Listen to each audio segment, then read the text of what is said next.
Few people have had such a direct influence on the look of the show, but I'm joined now by someone who has done just that, redesigning such icons as TARDIS, Daleks, Cyberman, as well as everything in between.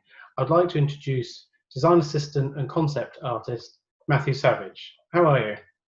I'm very well, thank you. Welcome to my spare room.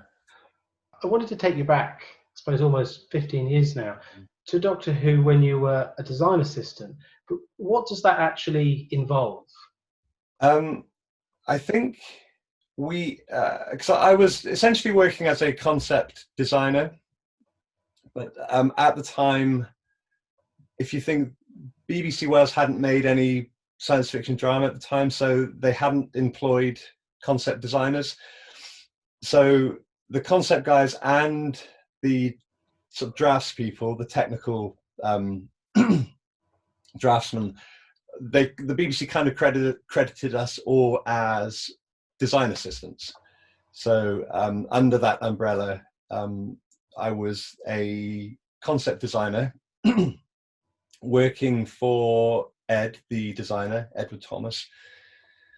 And it's a case of illustrating their ideas, Russell's ideas, and sort of putting stuff down on paper in a legible, graphic way.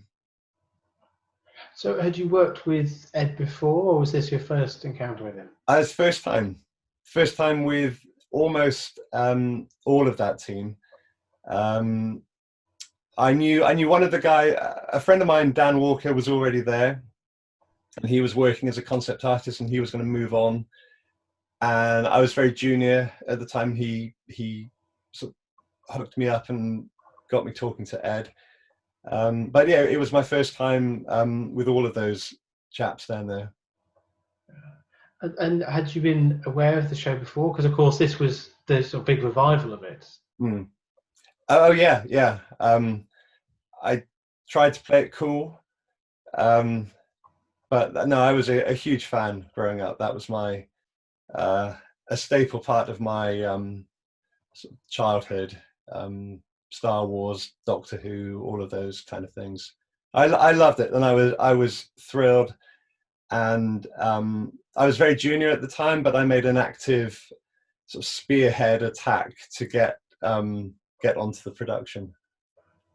So one of your first jobs would have been the TARDIS, am I right in thinking? The first job through the door was the Daleks, because there was a couple of people on the TARDIS. They'd been on the TARDIS for a couple of maybe weeks or months when I joined, so I was doing more of the finishing details where they had knocked out the geometry of the set. So I did Daleks. That was my first day, and then the first couple of weeks, and then I moved on to the TARDIS as we moved through the schedule. So with something like the Daleks, obviously you have a conversation with Ed and Russell, but sort of where do you start looking at the old designs and developing it? How does that process begin? Well, the heavy lifting was done, 50 years ago by, super clever people. Reading the script and seeing what they needed in terms of story beat requirements. I think the big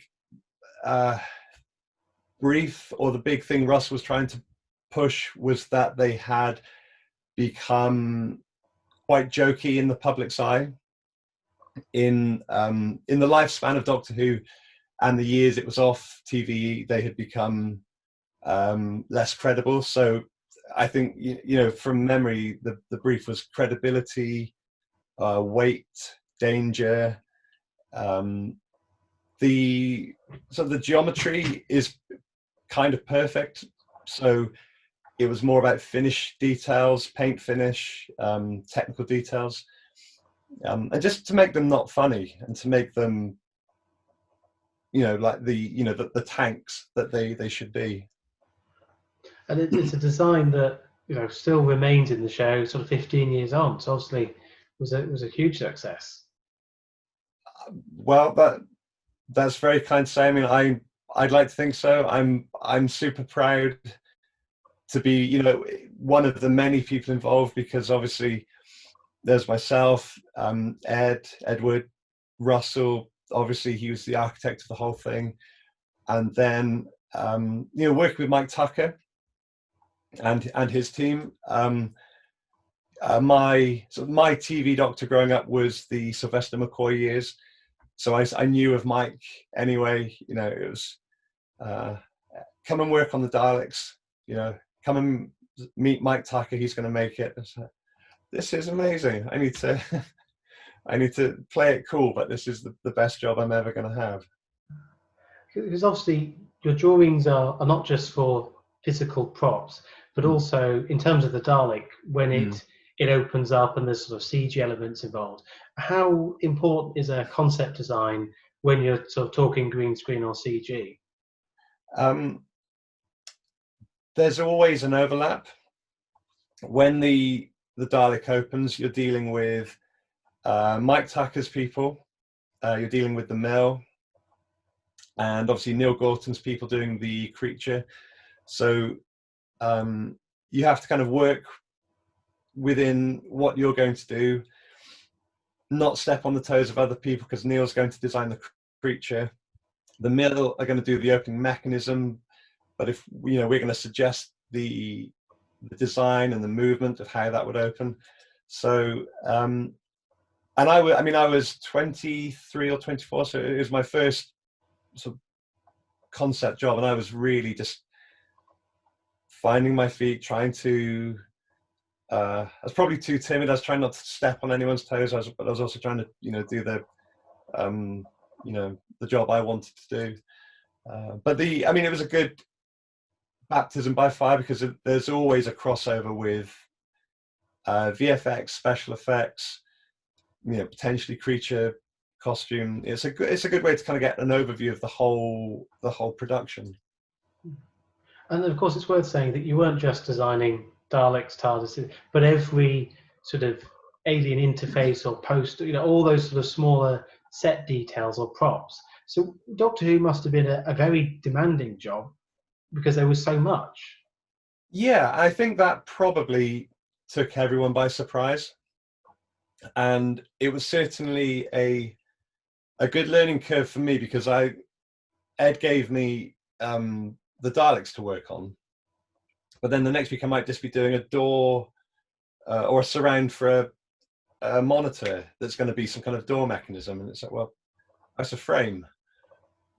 Okay, but you know, you have to treat that with the same amount of respect as you would, you know, a big prop, because the camera may push right in on this tiny sort of frame you've made for a monitor, and if it doesn't look good, then you know, you've shattered the illusion. So I certainly kind of felt a bit miffed having to do the smaller stuff, and then you realize everything has the same level of importance, because you can't scrimp on this tiny sort of detail that you don't really want to do, because if you do, then you know, you kind of shattered the whole illusion. And are those smaller details more challenging, because you say you've got to make a sort of science fiction panel or clipboard? You know, is that more demanding than, you know, a Dalek or something? They're just different, and something like this has a lot more heat attached to it because of the legacy. So doing something small is kind of, eventually I find that really liberating, doing, you know, a door surround or a monitor or just a small gadget, because it won't be scrutinized for years in the way that one has. So as soon as I got into the mindset of, you know, where to sort of put the effort, where to spend the time, all of a sudden it's kind of liberating just to do it's not a throwaway prop, but it's something you can do. And the other thing we would do is, the more we ran the show, the more we had a warehouse full of, you know, greebles or tanks or things you could just go, one of those, you know, there's you kind of get the confidence to begin to do that. And the other thing Ed really had to stress to me was, we don't have the money for you to design, you know, we're going to put some time and money here, But for this monitor surround, you know, we got to do this for a very small amount of money in a brief amount of time.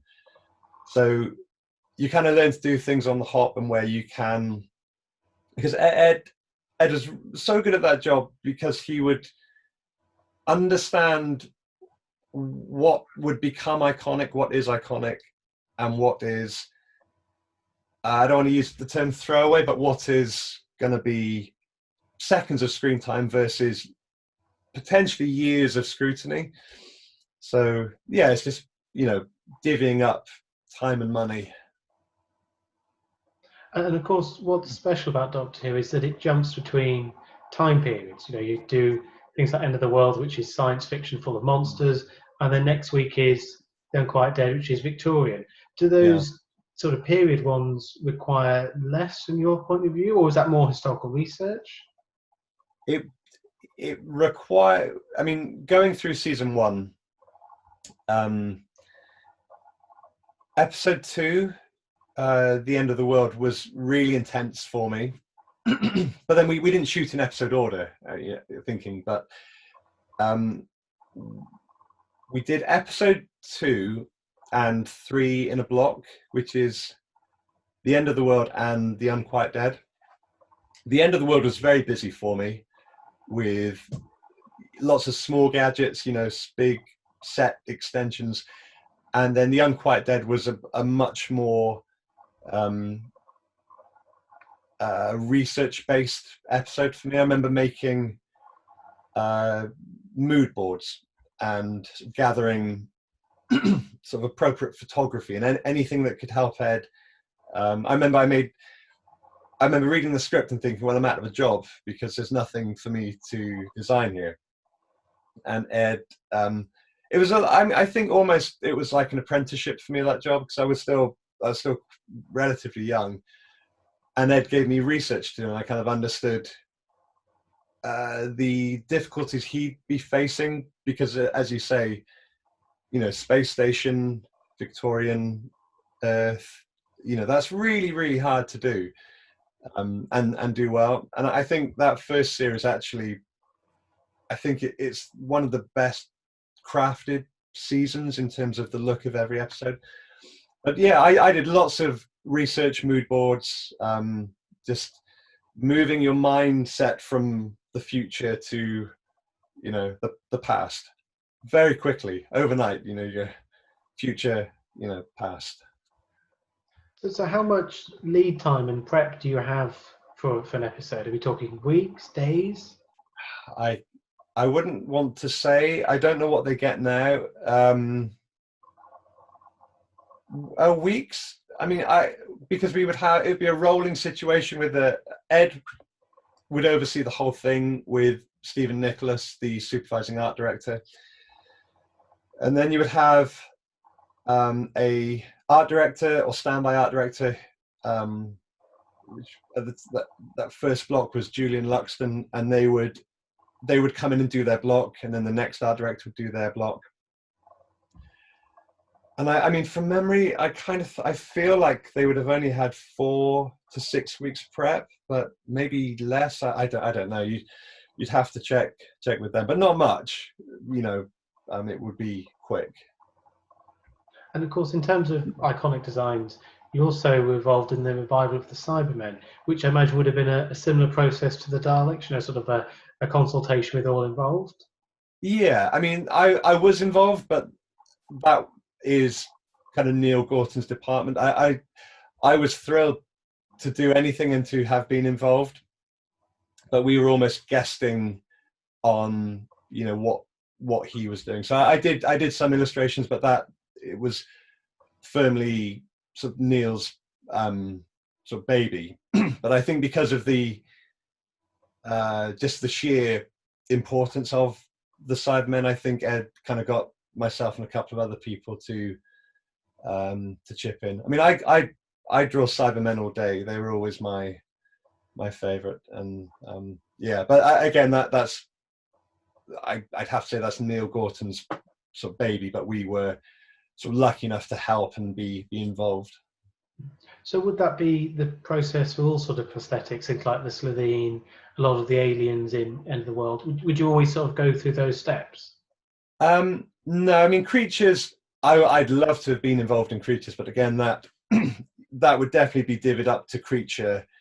As I mean, we were art department, which is set design, props, set decoration, with some involvement in the CGI and VFX, where creatures would do anything, prosthetics, creatures, and then I imagine creatures have a crossover with VFX for the same kind of thing.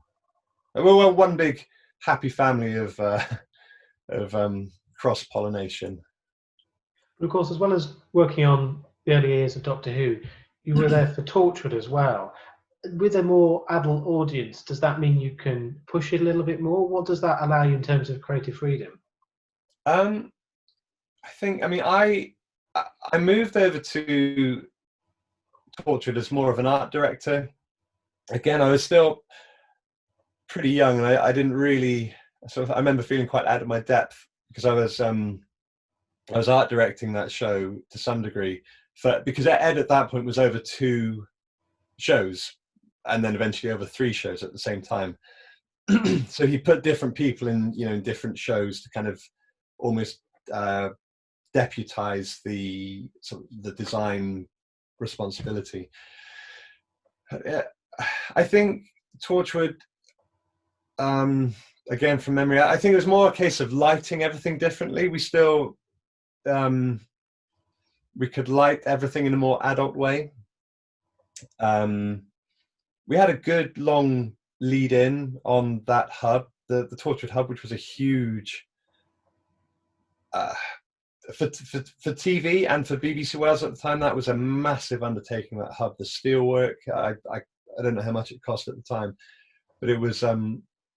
I remember having kind of maybe 4 or 5 months prep, 6 months prep on that. It was maybe a bit longer than we had on Doctor Who. I mean, again, I might be pulling these figures out of the air because it was such a long time ago. But I remember having a better lead in. But we were just building this crazy set.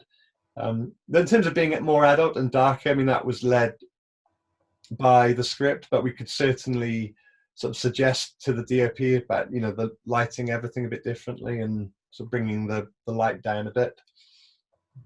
So as an art director, you're more involved in sort of the mechanics and you're actually on set rather than the concept stages?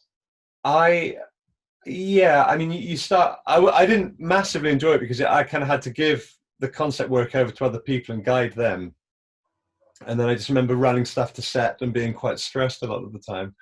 Because I mean, the first season and the first block of any TV show is always very stressful, and just because you haven't got your house style yet.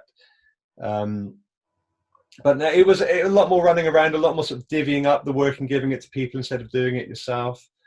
I just remember that being a very busy time because we were shooting season 3 of Doctor Who and season 1 of Torchwood at roughly the same time. And Ed's sort of art department just grew exponentially overnight. And then we were sort of crewing on, getting more people in to do Sarah Jane. I just remember that being a crazy time. And you mentioned Sarah Jane there. Again, that sort of went the other way, that it was a younger audience. Other sort of themes and colours and the look of it adjusted to reflect that, or is it much the same as Doctor Who? Yeah, no, I mean, you do adjust it accordingly, but equally, and I don't know how Ed did it. I don't know how he did 3 shows at the same time, but Torchwood is obviously more adult, and Sarah Jane was a CBBC show. But if you look at the hub and you look at the attic in Sarah Jane's house, I remember working on that. There is still that through line. I think that came from having Ed at the center of that sort of exponentially expanding empire. So I think the design there was a through line with the design, but lighting can make it a kids show, or make it an adult show, or make it a family show. Of course. And I remember at the time, and I grew up with the series when it came back, that a lot of your concept designs were put into books. You know, they were very accessible. Was that something you were aware of would happen at the time, or were you just making these things and later on this happened?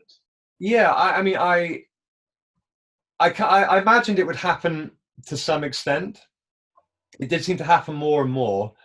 It made me wish I could have spent more time on some of them, because they were often, you know, Steve, the supervising art director, would come in and he put his hand on my shoulder and say, "Can you, Archie," because we called everyone Arch in the art department, he'd say, "Archie, I need you to draw this by the end of the day so Mark, the prop maker, can make it tomorrow morning so it can be on set by tomorrow afternoon."